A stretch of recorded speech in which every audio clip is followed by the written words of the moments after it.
Assalamualaikum warahmatullahi wabarakatuh. Halo semua, saya Mutia Nurul Fauziah dengan NIM 248620606134, kelas reguler 1A PGSD. Kali ini ada 3 materi yang akan kita bahas, yaitu prinsip-prinsip geografi, fenomena geosfer dalam kehidupan sehari-hari, dan yang terakhir jenis dan karakteristik bencana alam. Ilmu geografi juga memiliki prinsip yang menjadi patokan. Prinsip ini akan memandu kita terkait hal-hal yang perlu diperhatikan dalam mempelajari fenomena geografis. Dapat diketahui ada 4 prinsip geografi, yaitu ada prinsip distribusi atau penyebaran, prinsip interrelasi atau hubungan sebab akibat, prinsip deskripsi atau penjabaran, dan juga prinsip korologi atau gabungan dari ketiga prinsip sebelumnya. Prinsip distribusi ialah prinsip yang pertama, yakni persebaran tentang benteng alam yang ada di permukaan bumi yang tidak merata, yang menjadikan setiap wilayah atau daerah berbeda satu dengan yang lainnya. Prinsip distribusi dapat dengan mudah kamu pahami melalui contoh berupa persebaran flora dan fauna. Seperti yang kamu lihat ini merupakan peta persebaran flora dan fauna di Indonesia. Persebaran flora dan fauna terbagi menjadi 3 wilayah atau daerah, yaitu wilayah barat, tengah, dan timur. Ketiga bagian itu dipisahkan oleh 2 garis yang diberi nama garis Weber untuk sebelah timur dan garis Wilens untuk sebelah barat.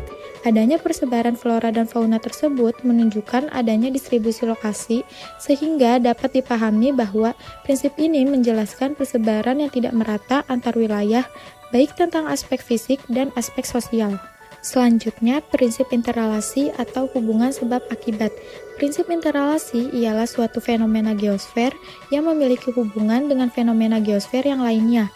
Prinsip ini menjelaskan mengapa fenomena bisa terjadi akibat adanya fenomena lain. Hubungan ini bisa berupa faktor fisik dengan faktor fisik dengan faktor manusia, dan faktor manusia dengan manusia. Contoh dari prinsip ini yaitu banjir. Banjir terjadi karena adanya aliran air dari daerah tinggi ke daratan rendah. Banjir juga terjadi karena adanya curah hujan tinggi terus-menerus. Lalu ada prinsip deskripsi, ialah untuk menggambarkan fenomena geosfer yang membutuhkan deskripsi melalui tulisan-tulisan, tabel, gambar, maupun grafik, sehingga memudahkan kita dalam memahami objek kajian geografi. Salah satu contoh prinsip ini adalah berupa peta persebaran sumber daya alam di Indonesia. Peta merupakan teknologi yang menyajikan informasi tentang rupa bumi secara visual dalam bidang datar dengan skala lebih kecil. Yang terakhir ada prinsip korologi. Prinsip korologi merupakan prinsip geografi yang menjelaskan berbagai prinsip yang telah dipelajari, yaitu prinsip distribusi, prinsip interrelasi, dan prinsip deskripsi. Prinsip ini menganalisa suatu wilayah atau daerah berdasarkan dari ketiga prinsip sebelumnya. Sebagai contoh, adanya peta curah hujan yang ada di berbagai wilayah di Indonesia.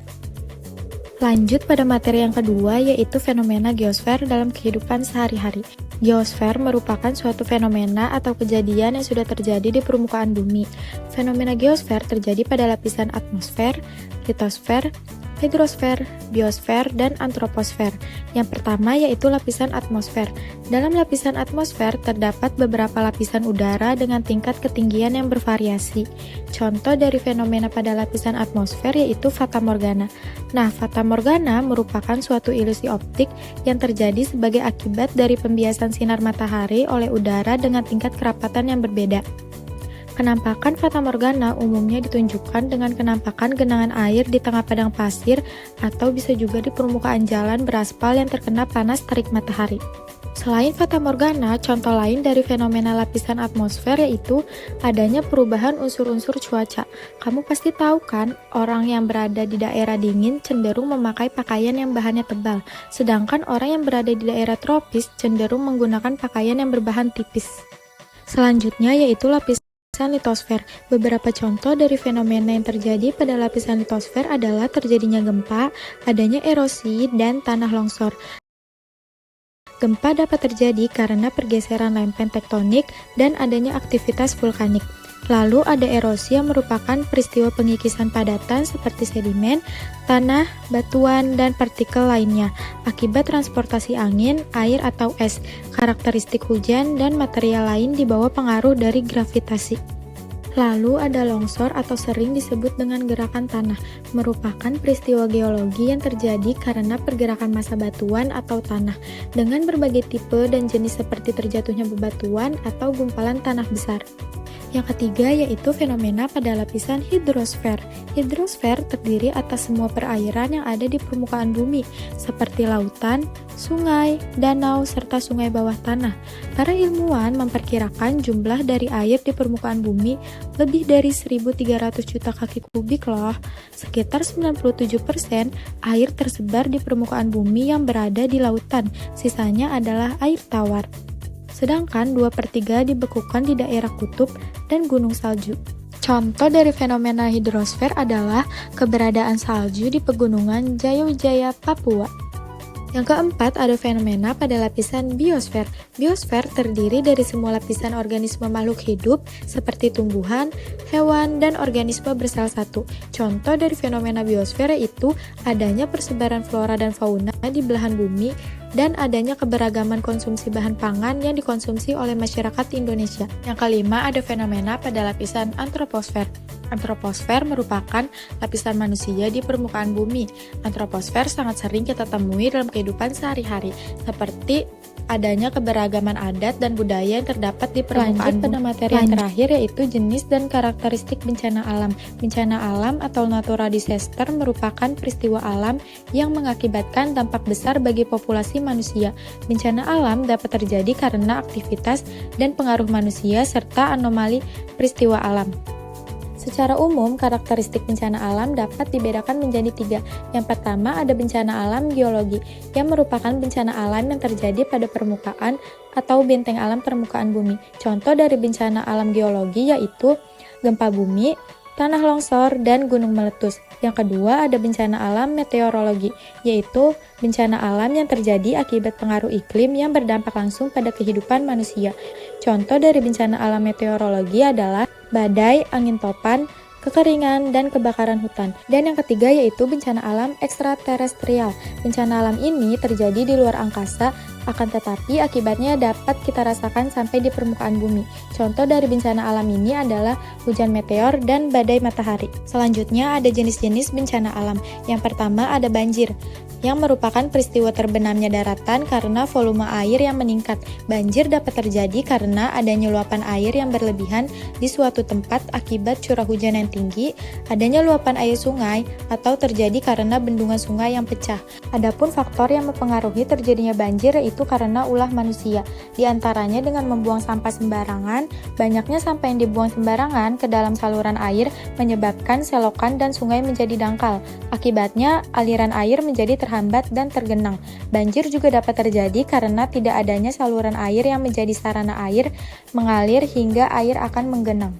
Nah, adapun upaya yang dapat dilakukan untuk mencegah banjir yaitu membuang sampah pada tempatnya, melakukan kerja bakti rutin untuk membersihkan lingkungan, memberikan penyuluhan kepada masyarakat mengenai bahaya banjir, dan masih banyak lagi. Untuk meminimalkan bahaya banjir yang sudah datang, maka ada beberapa hal yang perlu dilakukan, yaitu tetap berada bersama keluarga dan jangan memisahkan diri, mengungsi ke tempat yang lebih tinggi dan aman, hindari melalui kawasan banjir, jangan menyentuh kabel atau tiang listrik, dan senantiasa berdoa. Jenis bencana alam selanjutnya yaitu tsunami, yang merupakan gelombang pasang yang diakibatkan adanya gempa di dasar laut. Terjadinya gempa di dasar laut karena adanya pergeseran lempeng di dasar laut sehingga menimbulkan gelombang pasang dan dengan cepat menuju daratan. Adapun hal yang perlu dilakukan sebelum terjadinya tsunami, jika kamu bertempat tinggal di daerah pantai, diharapkan untuk memantau berita tentang perkiraan terjadinya tsunami. Yang kedua, tetap bersama anggota keluarga. Dan yang terakhir, menyimpan surat berharga, uang, dan perhiasan pada satu wadah yang kedap udara. Nah, hal-hal yang perlu dilakukan apabila tsunami datang yaitu mengungsi ke tempat yang lebih tinggi, tetap bersama keluarga, memakai pelampung badan yang sudah disiapkan, dan berdoa untuk mengatasi kepanikan. Jenis bencana alam yang ketiga yaitu pencemaran udara. Pencemaran udara didapatkan dari asap-asap kendaraan bermotor serta asap-asap dari pabrik industri. Pencemaran udara terjadi secara alami maupun karena ulah manusia. Dampak dari pencemaran udara bagi kesehatan manusia yaitu ketika manusia menghirup udara yang kotor, maka polutan atau zat yang mengandung pencemaran itu akan masuk melalui sistem pernapasan. Di dalam paru-paru, polutan dapat diserap oleh peredaran darah dan menyebar ke seluruh tubuh. Dampak kepada tanaman yaitu akan terganggu pertumbuhannya. Tanaman juga dapat dihinggapi penyakit seperti klorosis, nekrosis, dan bintik hitam. Zat-zat polutan yang mengendap di tanah dapat menghambat proses fotosintesis tumbuhan.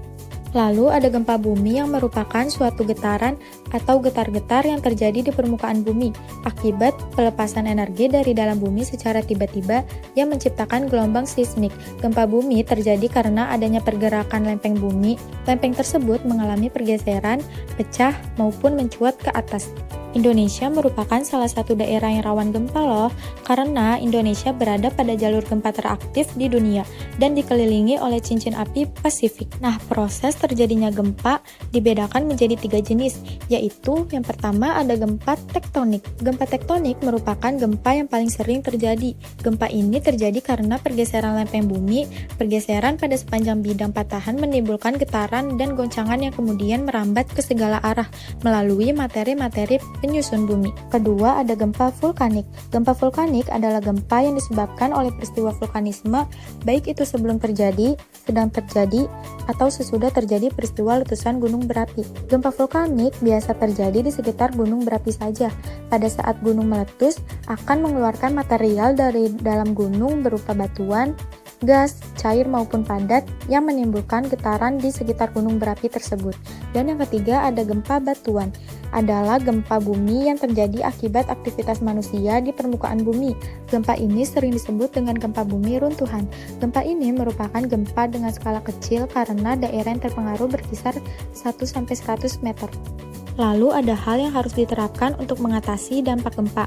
Yang pertama, membuat bangunan yang tahan gempa, mengatur kembali tata letak ruangan, mencegah jatuhnya barang-barang berat, mengikuti pelatihan gempa,